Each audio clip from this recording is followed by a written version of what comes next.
किसी ने दलाई लामा से पूछा कि मनुष्य के संबंध में वह कौन सी चीज है जो आपको सबसे ज्यादा चकित करती है। दलाई लामा ने कहा, स्वयं मनुष्य, क्योंकि वह पैसे कमाने के लिए अपने स्वास्थ्य को गंवाता है और फिर उसी पैसे से स्वास्थ्य को संजोने के प्रयास करता है। वह अपने भविष्य को लेकर इतना चिंतित रहता है कि वर्तमान को ठीक से नहीं जी पाता।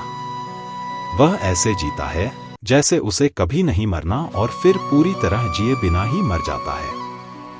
सवाल यह है कि कैसे पूरी तरह जिया जाए। जीवन का उद्देश्य खुश रहना है, तो हम कैसे खुश रहें? इसका सरल उपाय यह है कि दुख देने वाली चीजों से हम दूर रहें और सुखद चीजों का संग्रह करें। जब हम सुखद चीजों का संग्रह करेंगे तो खुद ब खुद सीख जाएंगे कि धन कमाने और खुद को गंवाने में कितना फर्क है। जब जीवन हमारे ऊपर हावी होने लगे तो हमें सिर्फ यह करना चाहिए कि हम अपने लक्ष्य के बारे में खुद को आगाह करें। जब अवरोध या दुविधा की स्थिति पैदा हो तब हमें सोचना चाहिए कि क्या चीज हमें खुशी देगी और फिर उसी आधार पर अपनी प्राथमिकताओं को निर्धारित करना चाहिए।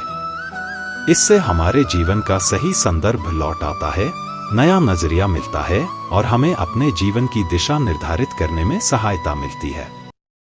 खुश रहने का निश्चय, खुशी पैदा करने वाले कारणों के बारे में जानना और फिर सकारात्मक कदम उठाना जीवन की अनिवार्यताएं हैं।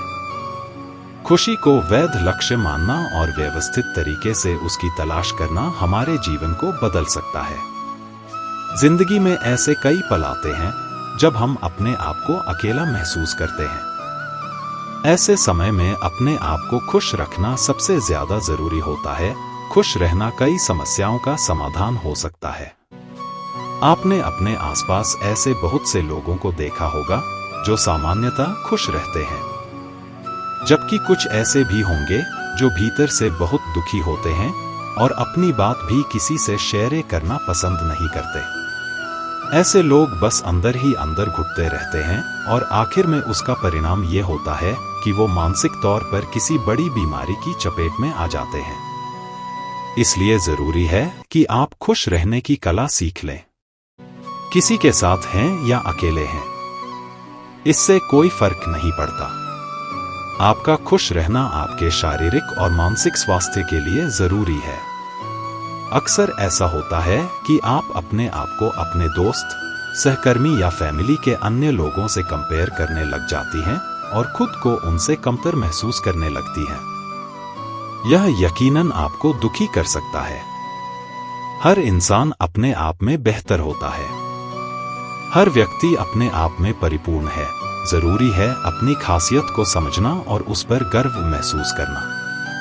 सिर्फ नौकरी और घर के काम ही नहीं, उन चीजों के लिए भी समय निकालें जो इसके अलावा हैं। यानी अपने शौक के लिए, फिर चाहे वह गीत गाना हो, नाचना, बागवानी या फिर कोई पसंदीदा खेल। अपने शौक को समय देना आपको भावनात्मक संतुष्टि का एहसास करवाता है।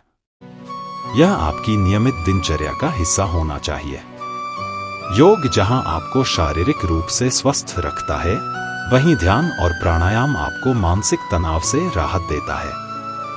प्राणायाम एक श्वसन क्रिया है जो आपके शरीर के सभी अंगों तक उचित मात्रा में ऑक्सीजन पहुंचाने में मदद करती है।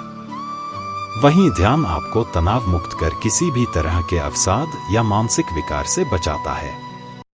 किसी के लिए कुछ करने या कुछ देने की भावना भी आपको भावनात्मक संतुष्टि देती है।